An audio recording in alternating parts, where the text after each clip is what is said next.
وسعت رزق کی 3 دعائیں۔ نمبر 1، جو شخص یہ دعا 3 مرتبہ دن میں کسی بھی وقت اور رات میں کسی بھی وقت پڑھے گا تو اللہ تعالیٰ اسے ایسے ذریعے سے روزی عطا فرمائے گا کہ اس کے گمان میں بھی نہ ہوگا۔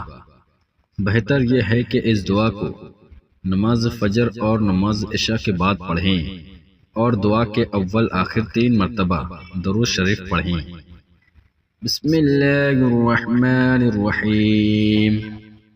یا اللہ یا اللہ یا اللہ یا رب یا رب یا رب یا حی یا قیوم یا ذا الجلال والإکرام أسألك باسمك العظيم الأعظم أن ترزقني رزقا واسعا حلالا طيبا برحمتك يا أرحم الراحمين۔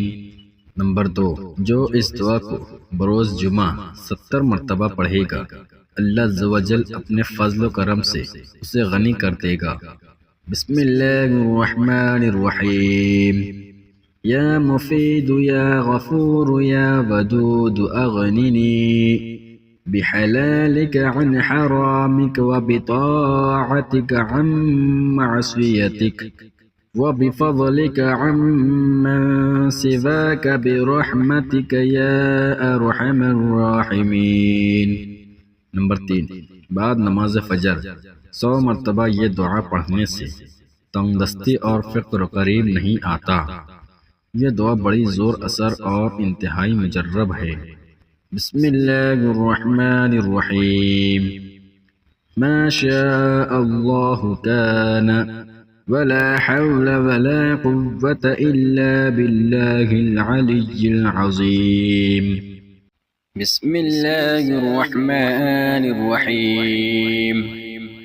اللهم صل على سيدنا ومولانا محمد صاحب التاج والمعراج والبراق والعلم دافع البلاء والوباء والقحط والمرض والألم اسمه مكتوب مرفوع مشفوع منقوش في اللوح والقلم سيد العرب والعجم جسمه مقدس معطر مطهر منور في البيت والحرم شمس الضحى بدر الدجى صدر العلا نور الهدى كهف الورى مصباح الظلم جميل الشيم شفيع الأمم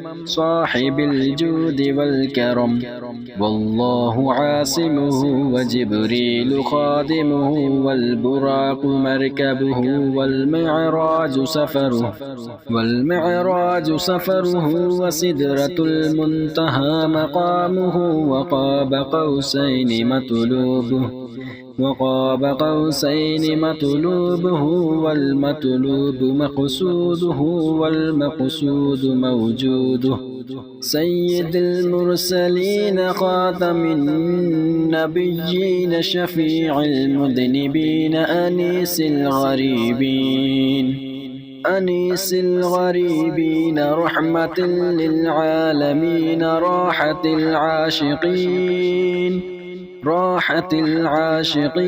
مراد المشتاقين شمس العارفين سراج السالكين مصباح المقربين محب الفقراء والغرباء والمساكين سيد الثقلين نبي الحرمين إمام القبلتين وسيلتنا في الدارين صاحب قاب قوسين محبوب رب المشرقين ورب المغربين جد الحسن والحسين مولانا ومولى الثقلين أبي القاسم محمد بن عبد الله، نور من نور الله، نور من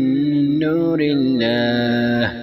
يا أيها المشتاقون بنور جماله، صلوا عليه وآله وأصحابه وسلموا تسليما. بسم الله الرحمن الرحيم. اللهم صل على سيدنا محمد وعلى آل سيدنا محمد صلاة تنجينا بها من جميع الأهوال والآفات وتقضي لنا بها جميع الحاجات وتطهرنا بها من جميع السيئات وترفعنا بها عندك أعلى الدرجات وتبلغنا بها أقصى الغايات من جميع الخيرات في الحياة وبعد الممات، إنك مجيب الدعوات ورافع الدرجات ويا قاضي الحاجات ويا كافي المهمات ويا دافع البليات ويا حل المشكلات. أغثني أغثني أغثني يا إلهي، إنك على كل شيء قدير. اللهم صل على سيدنا محمد النبي الأمي وآله وبارك وسلم. أستغفر الله الذي لا إله إلا هو الحي القيوم وأتوب. بسم الله الرحمن الرحيم. الله لا إله إلا هو الحي القيوم، لا تأخذه سنة ولا نوم، له ما في السماوات وما في الأرض. من ذا الذي يشفع عنده إلا بإذنه، يعلم ما بين أيديهم وما خلفهم، ولا يحيطون بشيء من علمه إلا بما شاء. وسع كرسيه السماوات والأرض ولا يئوده حفظهما وهو العلي العظيم.